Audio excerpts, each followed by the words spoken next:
Welcome to Pilgrim Lost. Come walk with us while we explore life in hopeful motion.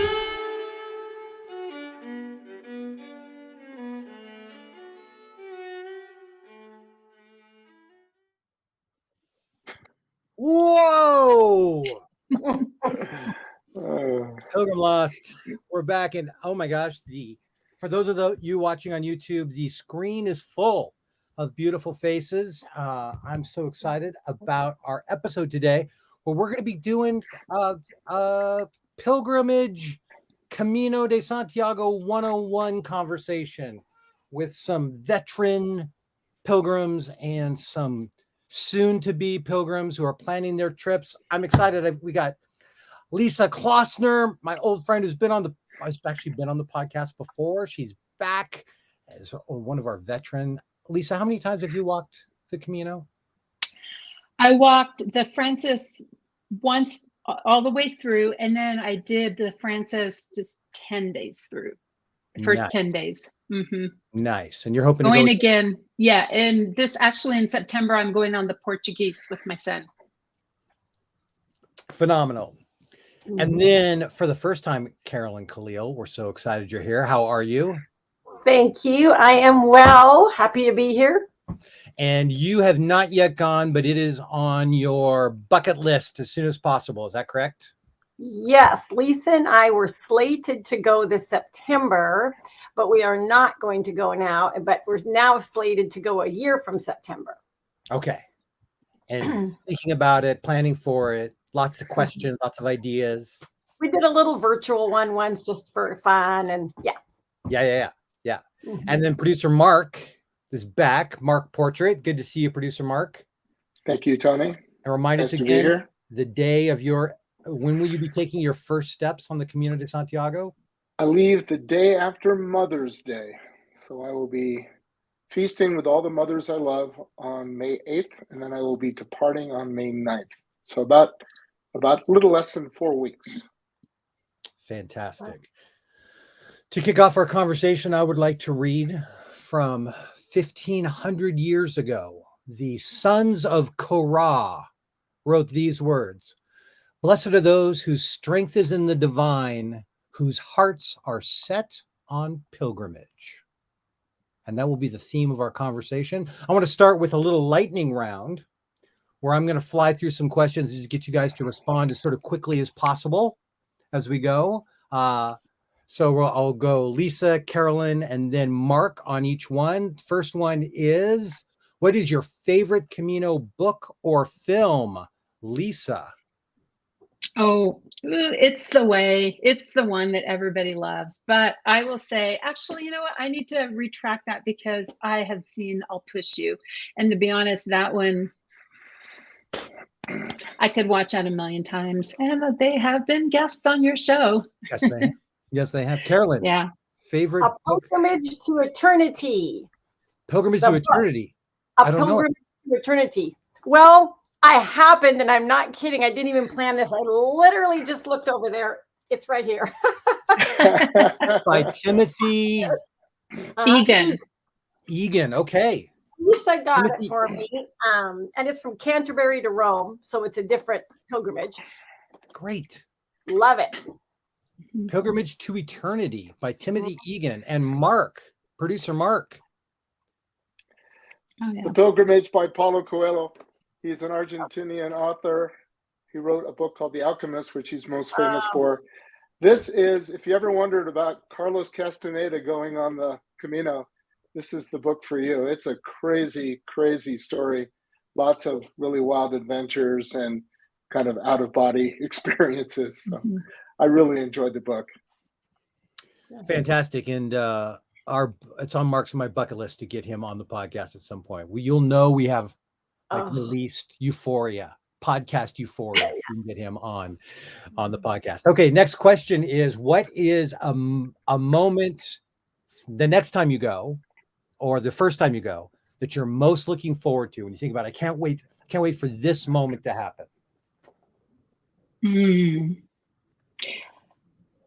For me, it will definitely be arriving in Saint Jean next year when we go. That just all the planning and everything that goes into it, and then all of a sudden you step into San Juan and it's just the magic begins. It is amazing. I mean, that pilgrim office there is like Yeah. going through the wardrobe. It is Yep. like Oh, slipping into a magical place. It's incredible Yeah. feeling. Carolyn, how about you? well, that's a tough one because I've heard of so many fun moments along the way, including like the just sheer exhaustion, but a job well done, or making a new buddy, or all these different lovely things. But it might be getting on the plane because I love to go places, and I feel like I can reinvent myself the minute it's hard for me to get away. It's very hard for me to get away. But once I'm there, I'm just like a whole new, I can reinvent myself. I'm okay the way I am, but I just like that feeling of just thinking, this is I'm embarking on this adventure, and who knows what could happen. I just love that feeling. Mark?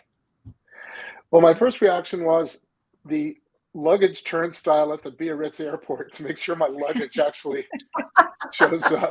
It'd be a long trip without my stuff. But I think stepping foot into the Albergue at Roncesvalles after crossing the Pyrenees, I think I'm more nervous about getting over the top of the Pyrenees than anything else on the entire trip. Everything. Once you get to that spot, I think I'll be more at ease, more relaxed, and ready to roll. So, yeah. What is something that you dread about the Camino? Oh, that I dread? I literally don't dread anything. It's all maybe the jet lag when you first get there, but there's nothing else I can think of that I would dread. good reminder. Yeah.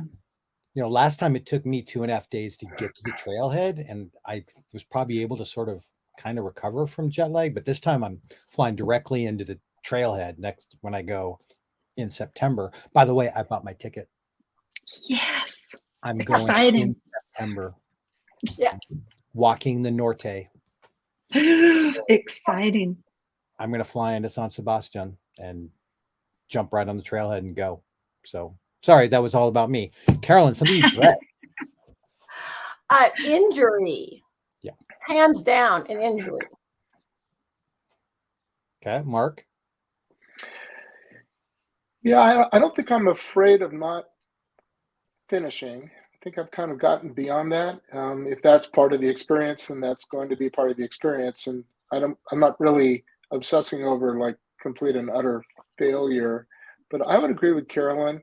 I think that I'm older, and I am concerned about how my body will react to day after day of that kind of movement. So I think that's my number one concern. Yeah, it's good. And just for everyone to know, Mark, I feel comfortable saying your age, but you're in your latter 60s. Is that fair? Yes, I'm running out of 60s. You're running out of here. 60s. Yes. And I just want people listening to know sort of the context. And Lisa and Carolyn, I won't ask you your ages, but let's just say that you have grown kids. Is that fair to say? Don't mind a I bit. do not mind saying that I'll be 65. And Yeah. I'm very excited about, and I did it when I was 60, was when I first did it, was to celebrate my 60th birthday. So, And I don't mind saying I am 60 and I am thrilled to be alive, and I don't care how old. I'm happy to be 60. Beautiful. So as we're talking, so this, we can say it's, rookies on the Camino or Camino 101, but really it's old farts on the Camino. And I put myself in that category. I'm in my 50s now. That makes me an old fart. I feel like an old fart. And I'll tell you, one of the things I'm afraid of is my gout has been getting worse and worse. And what is? My gout. Oh. I have gout, and it manifests in my feet, and it basically makes it almost impossible to walk. So I'm scared that my gout's going to flare up when I go. Okay, so in Spain, they have this drink called clara, which is a mix of like a lager, it's a pilsner and lemonade. And it's delicious. Like at the end of a walk, there's nothing that tastes better than a clara. So the question is Clara or red wine? To each one of you, Lisa. Well, I didn't even know that, Clara, because I always drank red wine. So, There you but go. when I go back in September, I'm checking out the Clara. How are you saying that? Clara. Clara, I think. Clara. Oh, okay. I'll have to say red wine. All right. I'm thinking the Clara because I might be slightly dehydrated. Well, I'm not sure it'll help that much, but yeah, the lemonade part. Yeah, that'll help. Yeah. Unless it's freezing cold, then I'm going with the red wine. Good. If it's really rainy, then I would go with the red wine. Yeah. If it's All right. at all nice temperatures, I'd go with the Clara. Mark. I'm not a big beer drinker, but when I went to Dublin, I was drinking like 2 and 3 Guinnesses a day, and it was absolutely just magical. And so I'm probably gonna defer to something like a lager when I'm there, and we'll see how I do. What is one item that you think I would never go without / you're really excited to take? One item that's going to be in your backpack or on your body that you're like, I'm so excited to pack this or to have this. Mine is definitely a buff. And if you don't know what that is, it's kind of looks like a headband that you can use as a scarf. You can use it on your wrist to like wipe sweat off. I've used it as a headband, or not a head, well, yes, a headband, but also like ponytail holder. If it's cold, you can put it up on your face for warmth. It's just like super versatile. And honestly, it's my very favorite thing to take on the Camino with me. I just use it every single day. Mark made that exact same argument to me yesterday. Oh, yeah. Word for buffs. word. Carolyn? Well, I'm gonna have to say that now, but not just to copy, but because I have problems regulating my temperature, and I have sensitive ears to the cold, and so I feel like that could be. And my hair, sometimes you want up, sometimes you want. I think that's going to be my thing. Mark? Well, Tony and I were together over the weekend, and he knows the absolutely noxious amount of preparation that I've done and details and stuff. It's been way over the top. But I would say the single item that I'm most excited to take with me is a St. Christopher medal that was given to me by some neighbor friends, because he is the patron saint of stuff that gets lost. And so I figured if I've got my St. Christopher with me, I cannot get lost on the trail. So there you go. Things that get lost. Things that Yes. get pilgrim lost. Maybe. Ooh, Oh. look what you did there. Thank you. I'm here all week. Last question for our lightning round. Are you most excited about the stories that you'll experience all around you, or about the stories that you'll experience inside of you? You know what? I'm going to say inside of me. When we went in 2017, it was definitely more about community and all the stories around me, which I'm definitely looking forward to that again. But when I go next fall with Carolyn, I'm hoping for it to be more of a spiritual journey, what's happening within myself. Nice. Carolyn? Well, I feel like they're so interrelated. Good. Because the stories around me are going to be such an impactful thing. And I just think we're so holistic that I don't know if I can separate the two. Look at you. Oh. So good. Such So wisdom. good. Such Yeah. wisdom. Mark? I think probably internal. I'm traveling alone. I'm anticipating where I'm staying. I'll be by myself a great deal. So I think that's almost going to be a natural byproduct of the trip. Just a lot of introspection, a lot of deep moments and thoughts. I like it. All right, so let's go to just more of an open conversation here. Are there any questions you guys have about communal life that we can all sort of weigh in on and just kind of share? It can be simple, pragmatic, what's the best X to take, or it can be more thematic. What are some questions you have that I'm sure if you have the questions, our community have those questions. They think about long distance trekking. It doesn't have to be the Camino de Santiago, but that's just something that the four of us share. So it's a common ground for us to have a conversation. But who's got a question? Well, I have a very pedestrian one, almost embarrassing, but okay. I don't like being dehydrated. Therefore, I drink a lot of water. And then, of course, I have to go to the bathroom. Oh, yeah.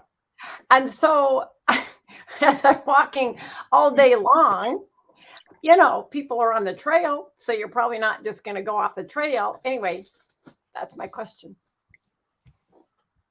Lisa, you wanna handle Sure. that one? I'd be happy to. So there are so many little restaurants and coffee places and bars along the way that you generally can find plenty of places to go. But it's very obvious that many pilgrims have taken little side jaunts off the trail. So there are definitely lots of places, I mean, to go anywhere, really. Okay. So, because when you're walking through the woods, obviously that's easy. And so, yeah, I don't ever remember getting in a position where I was like, oh my gosh, there's no place to go. Okay. I was picturing like a 10-mile stretch where you're like, oh, this is awkward. No, never. Yeah, and I can't speak for everybody, but my body seems to know when it's a 10-mile stretch and sort of just shuts down my plumbing over those 10 until it's strange. I don't know if that's true for everybody, but my psychology has a great power over my body, it seems like. But it was never a problem for me. There's places to go, and it's always an excuse to stop and get a clotta. Yes. Absolutely. Along the way. Tony.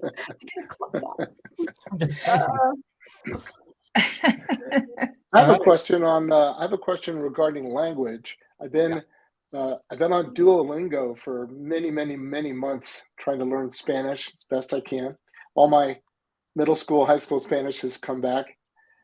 And I'm wondering whether or not for people over there, they would just rather you spoke to them in English and they wade through it rather than butcher their beautiful local language, or whether they really appreciate you trying to speak in Spanish. It's good. Mm-hmm. Lisa, you got a thought on that? I know I do. I do too. Yeah. Go for it.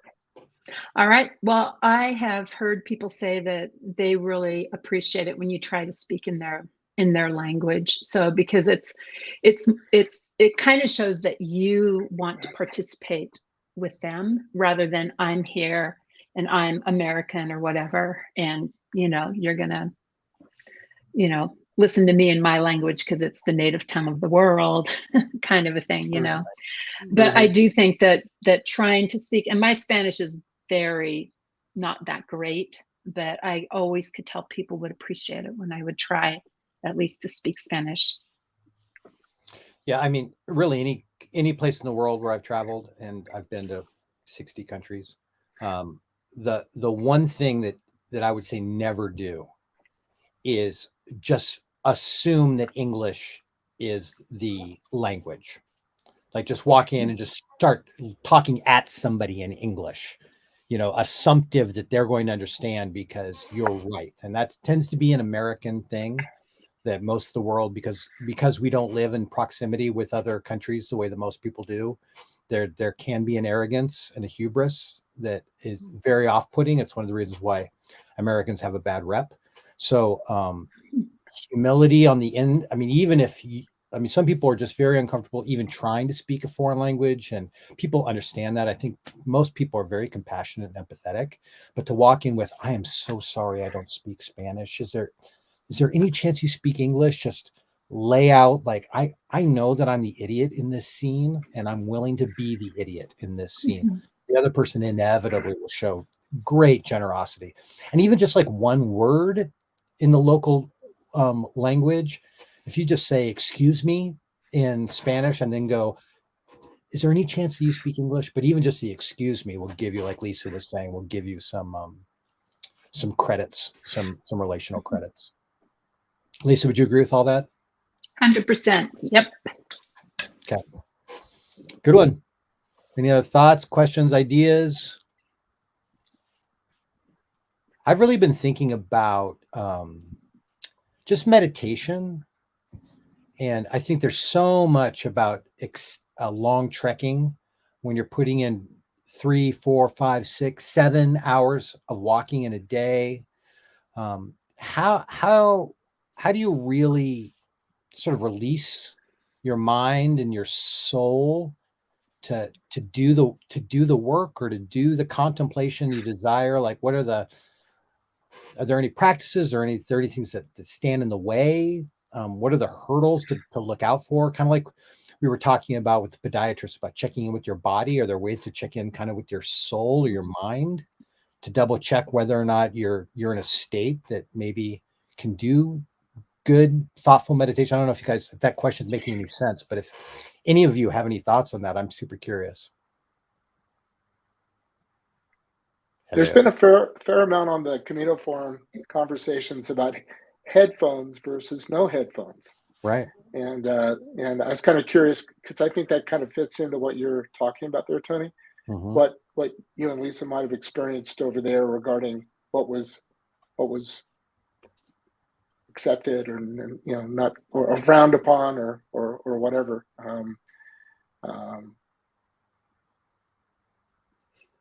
I think walking in general. Did I interrupt you, Mark? No, not at all. Not at all. No. I think walking in general, there's something, I can't remember exactly how this works, but in therapy, I learned that when you walk, it somehow or another does something to your brain and allows you to do a lot of processing and thinking.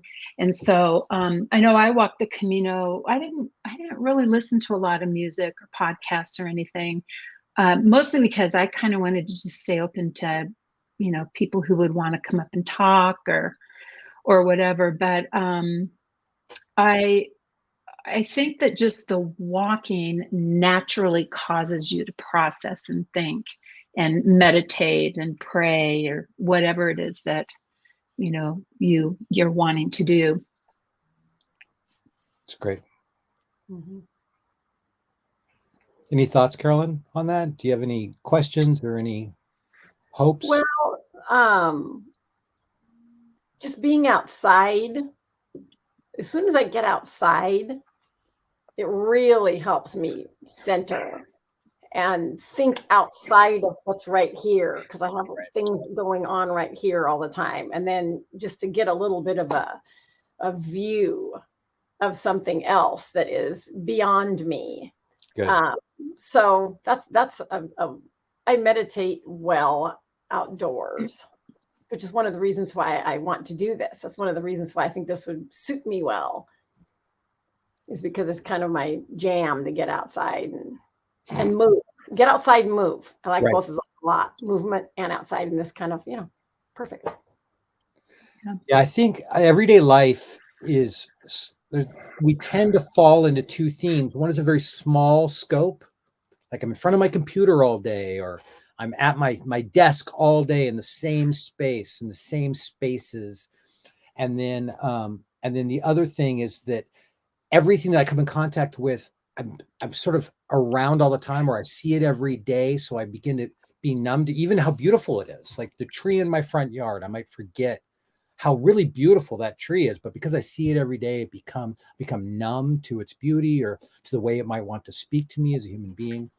And when you're walking on pilgrimage in a place like Spain, it seems like the most important things that really stimulate the human soul are you're constantly like bumping into all on the way. Like Carolyn said, just the beauty of nature and the different landscapes, and then the sheer size of the scope. It's like the universe is like brought into your experience as you walk, and then all these people are bouncing off of you all day long with their stories and their beauty and what makes them unique, and then they say something about their lives and you're suddenly stimulated with something in your life, and all that stuff works. I heard this really neat metaphor from a monk that I was reading recently, who said that the beauty of meditation is so much of our lives, it's like we're on a boat and the water beneath us is constantly being churned up by the activity of our life, like all the cacophony of all the things.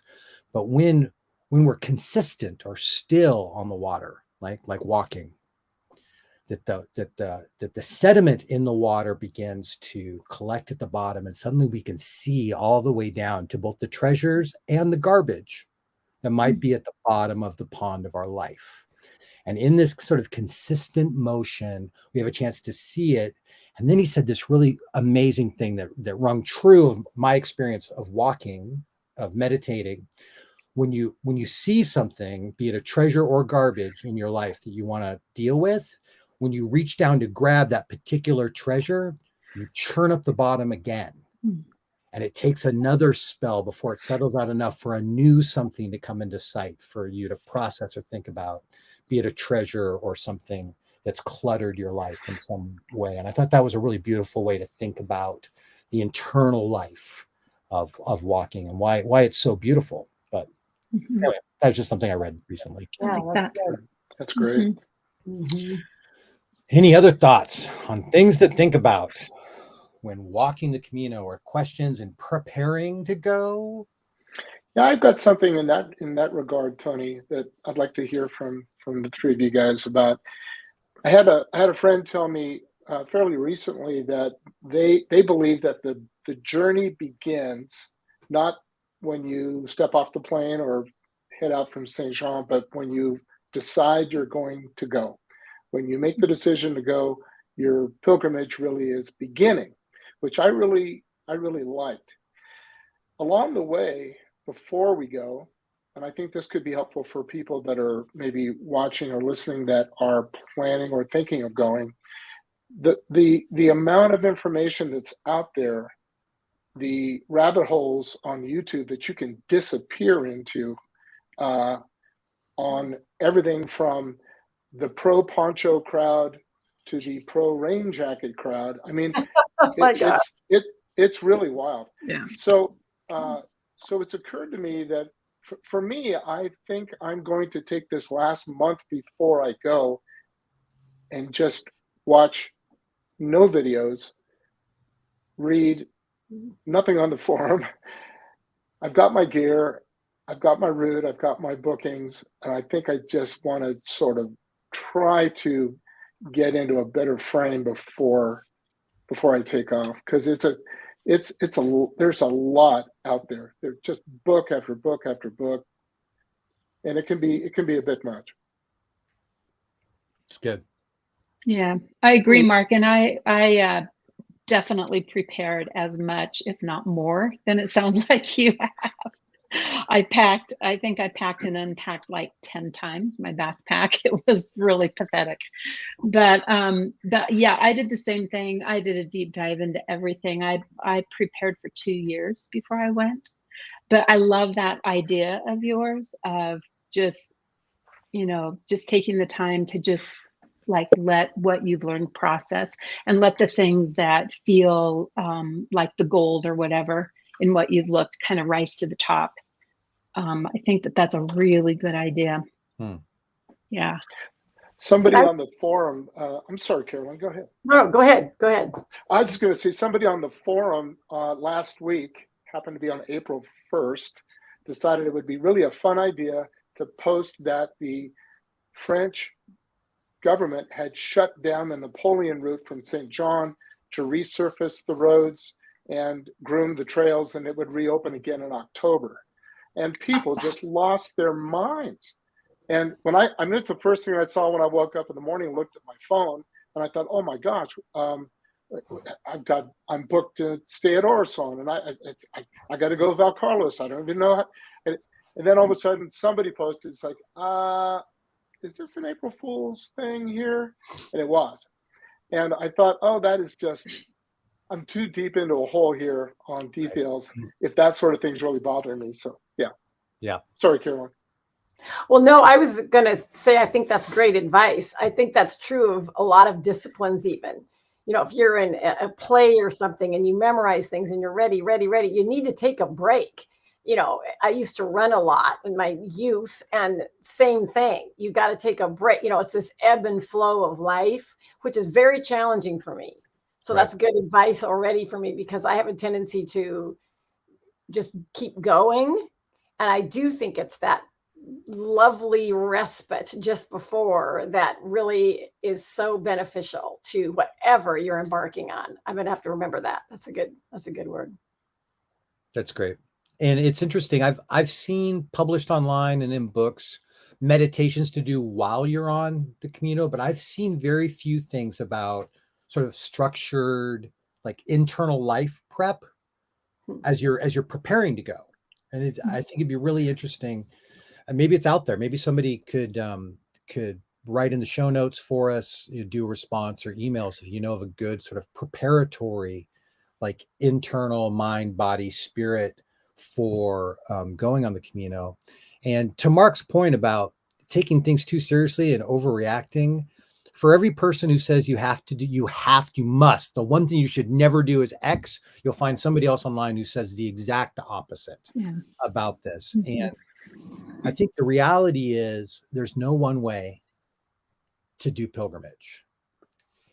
And one thing I really try and emphasize to people, and I'm not trying to be condescending, but it's Spain. It's not outer Mongolia. Like, Right. if you need to buy something, every third village has that. Like, if you forget to buy something or you wish you had brought something you didn't bring, you'll find it. You know, you're in Pamplona on day 5. You know, it's a major town. So don't stress about having everything perfect every time. And so much Camino is designed to cater to those needs. So it doesn't have to be perfect. This is not, I have to do it right the first time or I'm dead in the water. It's not like that at all. And unlike Lisa and Mark, I decided to go and was on a plane within a couple of months. And I mean, I packed my bag once and barely thought about it. And when I showed up at St. John, I literally didn't know what I was doing. They pointed me to the trailhead and I just walked up there and started walking in the middle of the afternoon like an idiot, which is the thing you're never supposed to do. But like, I didn't know. I'm just a pilgrim. You know, so. All right. Good. Any other thoughts? Mark, that was a good question. Yeah. I have a question. Yeah. So I fully intend to engage people because I love people, as I'm sure we all do. And I think it's fantastic, and the nuances of their life. I just like that. And then there comes a point where I'm thinking, oh, now I'm in too far and I would like to not talk anymore. But I've given off the impression that I can't wait. Lisa can attest to this. And so now I can't get, how do you do that? Because there's times that you just don't want to talk. You just want to be, but now you have all these besties along for the road, which you can't wait to see later. But anyway, how does the cadence of walking with people and then not wanting to walk with people work? Yes. Yeah. Lisa, you have thoughts? I do. Well, I want to hear them. You can go first if you want. Well, we're different because I'm not. I mean, I'm an extrovert in certain ways, but when I'm on the Camino, I don't want to talk to anybody. Like I'm in my spiritual zone, and I want to stay there. And so I'm coming from a different perspective maybe than you, but then I can address it. So, all right, okay. Yeah. Okay. Generally speaking, the social contract on the Camino is fairly well known. Like, and if it's not known on day 1, it is known by day 6 by everybody. Like, and there is a social contract. We're all playing by the same rules, and one of those rules is the right to walk alone. It really is, and you can be a lot more blunt than normal, circumstances in the States or whatever. You can just say, I've loved this conversation. I really just need some time. It's just to think and feel for a while, pray for a while, whatever your terminology is. And people go, great. And then you just, hit the brakes a little bit and let them walk ahead, depending, feel out who walks faster, hit the brakes, let them walk ahead. Or for me, I just always go, well, it's nice talking to you. And then I hit the gas And that's how I get away from people pretty easily that way. But Lisa? Exactly what I was going to say. Everybody either knows it or knows it soon into the pilgrimage, that everybody has the freedom to walk and chat or to just say, again, it's been great talking to you, but I'm kind of in a zone where I'm trying to have some, time alone. And people, I never had any trouble with anybody being offended because I just think everybody knows that. Okay. So it's just part of the culture, the community there.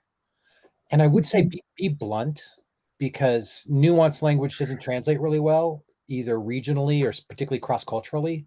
So I want to be quiet for the next hour is a great way to say it. Just really, words that most people who have learned English, they know those terms, and that syntax makes a lot of sense. But it's time for me to like kind of get inside myself and feel, what are you saying? Like, I want to be quiet for the next hour.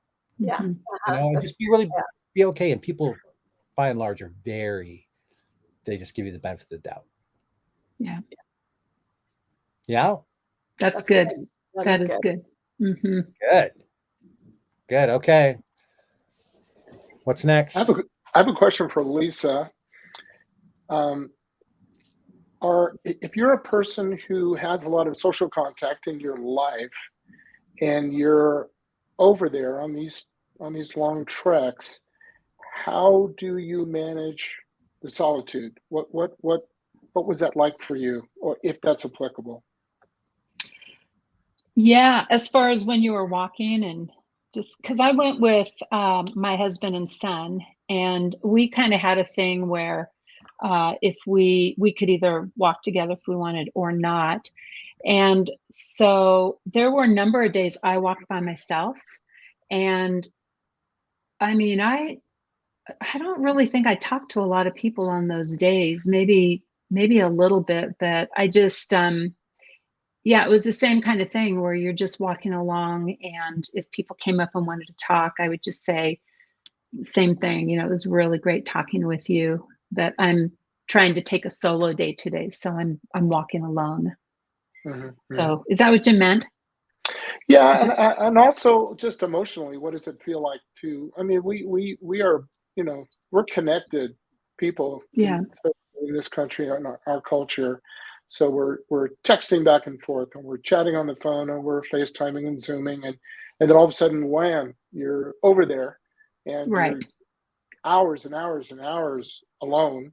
That is a big adjustment. My wife has told me she's more concerned about how I respond to that than I do physically, because Right. it's a big shift, and I'm just kind of curious if that was something that you or Tony had to kind of deal with. I didn't text or call when I was over there, and I did a blog. So every night that I could, I would post things for my family and friends. Of course, I kept in touch with my husband and stuff, but before he got there. But I don't know. For me, I feel like it is so different than being in your day-to-day life.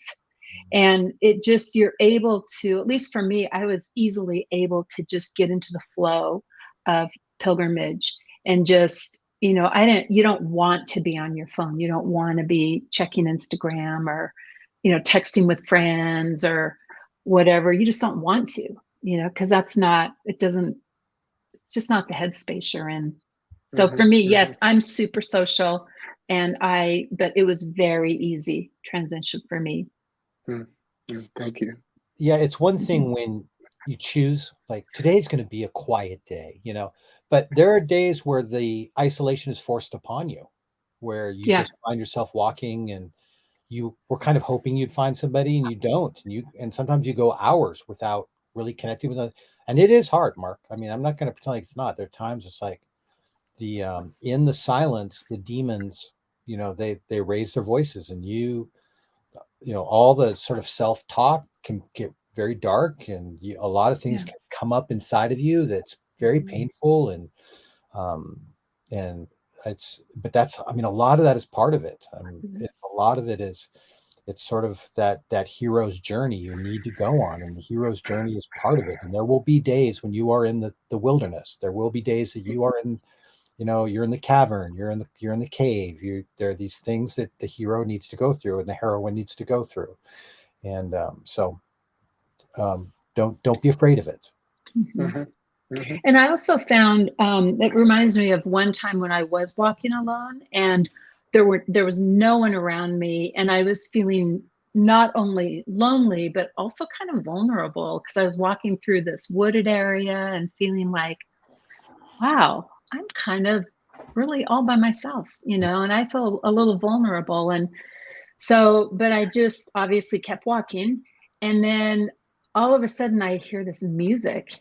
And I come up this hill and around a corner, and there's a man sitting there playing the guitar. And it felt to me like a divine moment of, and he played a Camino song for me, just for me. I stood there and listened to him, and he played this song about just being on the Camino and the solitude of it and stuff. And it's amazing to me how those moments will come like right when you need them. And there's so many things. I'm sure, Tony, you experienced that, where just these crazy things happen just out of the blue. Lisa, I thought you were going to break into song. I really did. Like in the middle of your answer, I thought she's about to sing for us. Like, this is awesome. Pilgrim Lost First. I mean, do you guys worry about safety, physical safety? Since I came up a little bit here, Carolyn. Yeah. Well, I've not been there, so I know the Camino takes care of itself. And all my son went, my youngest son, when he was 18, and he thought it was super safe, but he was an 18-year-old male. So see, that doesn't really relate to a female at really any age. But he sure learned a lot of lessons, and that's one of the reasons why I'm interested in this. That was great. But yeah, so I think any woman at any age, anywhere, has to be a little concerned, which isn't fair. It's really irritating. Right. But I think that's the reality. But you tell me, I've not been there. And I would say there are so many women who travel solo on this pilgrimage. So many women who go alone, and you just don't hear. I mean, definitely there are dangers because it's part of this world. But I have read a lot about single women who've traveled, and their accounts are amazing. So when we go, actually, when Carolyn and I go, I don't think Carolyn's going to be able to stay for the whole time. So that will leave me traveling all by myself, which honestly, it's a stretch for me. It's a stretch, but I want to do it, and I am going to do it, and I'm excited about it. So I'm sure there'll be times when I feel afraid, but that's okay. It's a great time to build my courage and bravery. Yeah. So, yeah. I mean, and when you're on the Frances, if you're there anytime during the pilgrim season, you don't go very long without having other pilgrims nearby. And there really does. I mean, other pilgrims feel safe. They just do as people. And not that there always are, and we still need to, keep our antenna up as we go. But just talking with women who have walked, and men as well that I've walked with, and we've talked about it. There's it certainly is more. They feel safer than walking through downtown San Francisco, for instance, or something. Oh yeah. Any thoughts on like security, safety of like documents and money, and do you have to worry about getting robbed or petty theft or anything? Lisa, do you have any thoughts on that? Because I know a lot of people worry about it. A few of the albergues will have lockers that you can put your things in, but I would always take like my passport, my money, all of that stuff, and I'd just stick it in my sleeping bag with me, and just anything that I was concerned about. And then, of course, you don't leave the albergue. You don't leave your stuff in the albergue that you would be concerned about, such as your passport and money and all that stuff. You always keep that on you. But I never felt. I just never felt concerned for my stuff at all. Because again, like Tony just said, the people that are in this path, they're pilgrims, they're doing the same as you, and everybody has the same mindset. And the people in the albergues are only pilgrims because that's all that can stay there. And so I'm sure there would be a rare thief, but I never ever felt any concern about that. Yeah, just keep passports and money on your body at all time. Preferably under your clothes. I just kept my wallet under my pillow as I slept. Under my ear. Where if somebody tried to get to it, they could get. But by and large, I never worried about it. I mean, it was my friend Kari, who used to help host this. She got robbed once in the albergue while she was sleeping. But the person who robbed her just took the little bit of cash she had and was really kind to leave her passports and her credit cards. And it's like literally it was obvious they went out of their way to just take the money and to leave everything else just as it was. So nice thieves. Right. Nice. Thoughtful thieves. Thoughtful thieves. All right. Well, before we wrap up, is there anything anybody wants to say you haven't had a chance to say? Anything? I'll tell a story because Mark, you were talking about your St. Christopher medal. Mm-hmm. So when I went, first time I went, my dad gave me a St. Christopher's necklace and wanted me to keep it with me, which I had planned on doing, but a few days into the trip, I realized I had left it at home. And I felt bad about that from the perspective of, my dad means a lot to me and I wanted to honor, this thing that he'd given me. And plus it just was part of my, with my scallop shell and, some different things I had. It was kind of part of my little spiritual, paraphernalia I was carrying. But I realized I hadn't brought it with me. And I felt very bad. And it kind of was a little bit of a heaviness for me. So at one point, we had gone to the albergue. We got there a little bit late and there were 3 beds left. And so my husband and I took one and we'd saved one for our son and then found out later that he wasn't going to make it to the albergue. So these women came in late. They were tired. One of them was very injured. And so they were trying to get a place to stay, but it was closed. There were no more beds. So they were going to send them on to the next town. And so I overheard this and I said, hey, we have 1 bed. If you guys want to sleep on the same bunk, you guys can come in and take this. So they ended up doing it. And I saw them on the trail like a couple days later. And one of the women came up and said, we so appreciate you offering that bed to us because my friend here was so injured and not doing well. And I just wanted to give you a gift. She hands me a St. Christopher necklace. That's great. Yeah. So great. Yeah, it was really cool. It was one of those moments that you're like, okay, that was like the guy with the guitar when I was feeling alone. So those moments are all over the place. So I have so many stories like that. So thank you. It's like I have a story as well, even though I've not walked the Camino. But when Joshua, my youngest son, was on the Camino and his first day, he was going to check in, but he didn't. And we didn't know where he was. And he was 18.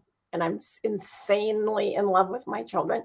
And I was first starting to really freak out because he'd missed the deadline for checking in. And then he wasn't going to check in. That was okay too. But just like you got there, you started, and it was the Pyrenees that he was walking over. And I was literally thinking, okay, if I fly over and we run as fast as we can, how long would I take to catch up with it? We're just, how your head just gets crazy. And so Lisa and I'm like, I'm freaking out. So Lisa and I go for a walk and we're in our neighborhood and we're just walking. And the sky was, kind of cloudy, kind of clear, just nothing remarkable at all. And we turned the corner and the entire sky was, and I will never forget it because it was perfect Camino shells and thousands of them. And they were pink. And their whole sky was filled with pink Camino shells.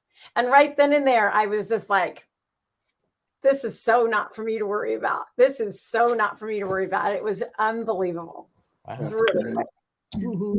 Wow. So you remember that, Lisa? It was very good. I totally remember it. We were both like, whoa. Yes. Mm-hmm. All right. Mark, any closing thought? No, I just really appreciate you guys taking the time to do this. it's really wonderful, and looking forward to everybody getting back out there. Have fun, Please. Mark. Yeah. Ooh, Thank you. exciting. It's super exciting. Thank you.